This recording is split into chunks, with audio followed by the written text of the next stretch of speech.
Hello, welcome to another PJ and Dunkley. I'm the horse racing correspondent Anthony Dunkley. Once again, joined by 4 times Naps champion Paul Jacobs. Paul, how are you, sir? Good, thank you. Very good. It's going to be a fantastic meeting at Newbury this weekend. It's Betfair Hurdle Day, which includes the Denman Chase and the Game Spirit as well. A feast of Cheltenham clues for us to sink our teeth into. Let's go straight into the Denman Chase, Paul. Now, the bookies market at the moment. Oublon des Ogres 3-1 favourite, Union East 7-2, joint favourite with Coney Gree, Taka de Sol 9-2, Harry Topper 7, Double Ross 14. Does this mean that the bookies just have no idea who's going to win this? Maybe so. I think the pertinent point here is the going's going to dry out between now and tomorrow. Yeah. Not massively so, but it won't be genuinely deep, soft ground. Who's that against? Well, you suspect that Harry Topper won't repeat his victory of last year because he wants it very, very deep indeed.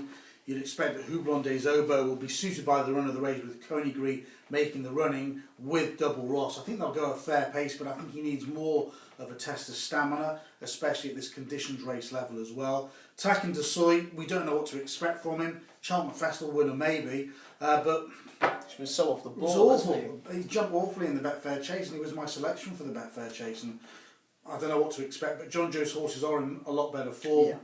And Union East, he won a handicap off top weight last time, he won it well, but this is another step up in class. Is he good enough to give £4 at least the way? Well, I think on level weights he wouldn't be good enough in any case, and I think this is a real pivotal moment for Coney Gree.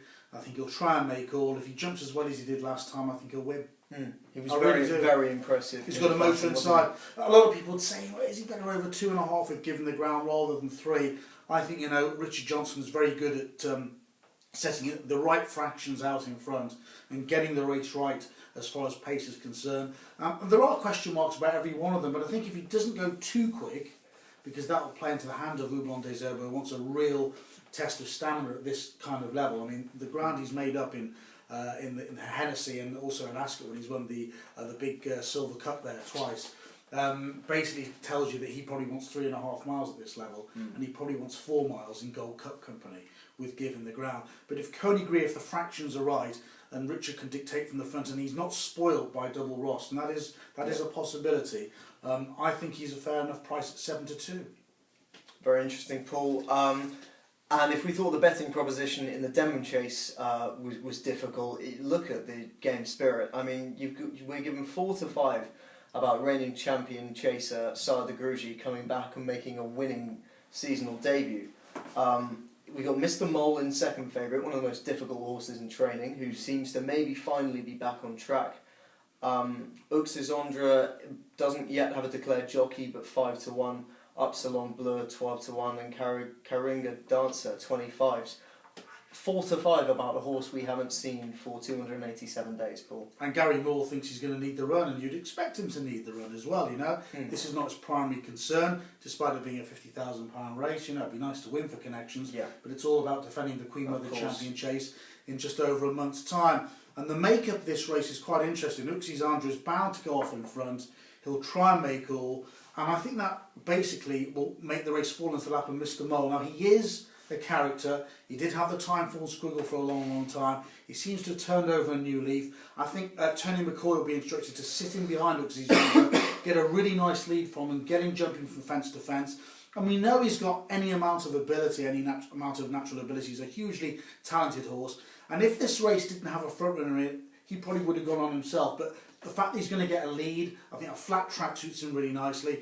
And he's getting obviously £4 from the other two horses. I think at around about 100 to 30, if you can get, I wonder if someone might give us 4-1 on the day, I don't really know. Maybe he'll drift. I think he's the bet, purely because the makeup of the race and the fact that Sara de Grugy, I think, is going to need the run. I think he'll definitely need the run, completely agree. Then we move on to what I would say is the biggest race of the day, the Betfair Hurdle, Grade 3, over 2 miles and 110 yards. Paul, there's a running theme of the first 3 in the betting, Calypto, Activial and Sign of a Victory, as well as Jolly's Cracked It. Poor jumpers. Poor jumpers. When I actually did my anti-post on this event a month ago, I was reckoning the ground was going to be very, very deep. Hence I went for Activial at 8-1. He's now 5-1. And I think the ground may have dried up a wee bit too much for him because he really wants it quite deep. I mean, he's just an honest galloper. He doesn't quicken. In the Ladbroke, he just was there at the sharp end in a race that was run to suit. Strong finisher, wasn't he? But that was a race that the first real 2 mile handicap hurdle this season where they went a real pace. It was a real race. Yeah. Down through the years since the Betfair Hurdle was known as the Schweppes Hurdle and many other names through the 80s, 90s and into the 2000s, the race was always run at a really fast clip. In the past 5 or 6 years that hasn't been so, but the makeup this time around, there are so many horses that like to be on the sharp end. For example, Balgari on tour, who basically stays 2.5 miles, he'll be at the sharp end as well. Amore Alato, he likes to be up with the van as well. Chieftain's Choice as well. And Pine Creek, who is a presser on the front runner. So I think we're going to get a really good pace on here. And with the ground drying out and a quick pace, I think it's going to suit the top weight Sign of a Victory. Henderson's camp were devastated with his performance in the Christmas Hurdle. They thought he'd get second at the very least, if not beat Faheen. He's off a mark of 149. If he was to be considered as a champion hurdle outsider on good ground, 149 is a gimme even in a race like this. He has to win it. And the fact there's going to be a really good pace on, I think he'll help his jumping. I think he'll travel through. I actually think he's a back to lay. Because whether he finds anything under pressure, we don't really know. That really good victory at Ascot was basically sustained on the bridle. So he's run about 14, I think, on Betfair. I would back him at 14 and lay him off at 4 and then lower prices and maybe a shade of odds on. Because you can see Garrity coming there on the bridle, jumping the second last. How much will he find? Well, we don't really know. I don't really know for sure. But the fact that Henderson holds him in such high regard, and B, there's going to be a really fast pace in the race for him to tow him through, and C, the ground is drying out as well. I think he's now the back to lay. The other horse I have backed is Swing Bowler each way. She finished on the heels of the leaders last year. She's a pound lower. She showed a bit more at Kempton last time out. Very interesting as well. She's got the blinkers on for the first time just to get her to concentrate. I thought that was a better result run at Kempton last time out than the result actually indicated. And she's got a really good record fresh. And she's still, for an 8-year-old, really lightly raced. I know David Piper's had his problems with her in the past getting into the track. I think she's very lightly raced. And I like the novice as well, Ballybowley, from the winning stable of last year, Nigel Tristan Davis. Who's been brought along steadily, was a beaten favourite last time out, but the race simply didn't go his way. I mean, let's be honest, you can pick half a dozen out here, really can. And you won't get a horse in the frame. But I'm just trying to think now of the conditions of the race. We know there's going to be no rain between now and it's 2 o'clock, 2:30 on Friday afternoon we're doing this, and 3:35 on Saturday. So 24 hours, despite there'll probably be a slight frost, 24 hours of drying ground. So it's not, I don't think it's going to be genuinely soft national hunt ground, and that's why I think Sign of a Victory will run a huge race. And for me, he's the ultimate back to lay. As I say, I backed Swing Bowler and I backed Activial. I'm actually trading now on Activial because I don't think he can win. But Sign of a Victory for me is the more the ground dries up, and we'll get sort of a view of that in the earlier races, Dunkers. I think he could be the big market mover. Well, eight last time out winners in a field of 24 at the moment. That's a proper handicap hurdle, a real graded race. I'm really looking forward to that one. And we just want them to go a good pace like they did in the Ladbroke, because in 2 mile handicap hurdles, for some reason, over the past year or two, and especially in this race as well, they tend to crawl out in front. The front runners seem to wait out in front. We don't want to see that. We want to see an out and out, a well run race from pillar to post, and I think we're going to get that on Saturday. Well, hopefully, Paul. Yeah.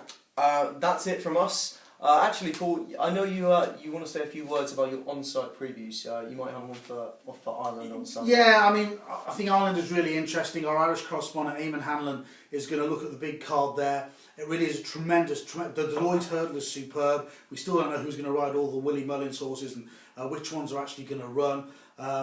Nichols Canyon, I think, is the value at the moment. I think you can get 5 to 1 on him. I think he's an each way bet to nothing. Forget his unseated rider when he got rid of Ruby Walsh last time out as well. The Hennessy is a below par Hennessy this year, Dunkers.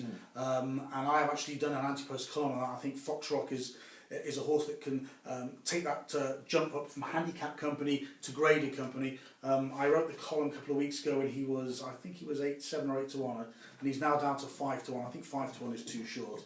But if you're going on at the 7 or 8 to 1, then I would maybe even sort of lay a little bit off as well. I think it's a very, very poor Hennessy. Ground is drying up for Lord Windermere, who's reportedly in really good form. On his own is an 11-year-old and he wants really deep ground. If On His Own wins it, I'll be mortified. We'll probably go on the lowest rated, I would have thought, Hennessy winners in a long, long time. And there's a very good novice chase as well later on in the card, which I'll be interested in because Valsalido is in there. Of course. And I'm hoping he wins that.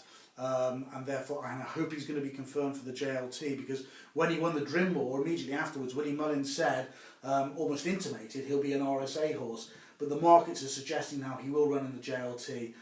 So it's one of my better anti-post bets, having got him at 16 to 1. So I'm hoping he wins tomorrow and shows himself definitively as a 2.5 miler. Well, wherever he goes, I'll be looking forward to backing him at Cheltenham. I think he's the real deal. Thank you very much, Paul. Check out all of Paul's anti-post previews for Cheltenham right now on Easy Odds, and also check out our other videos. We've got the lounge with some cracking, entertaining bets over the weekend, and also the Premier League video where Simon Hopper and Tom the Power Powell, as well as Paul, have some intriguing selections, including a trademark Simon Hopper underdog bet as well. Have a great punting weekend.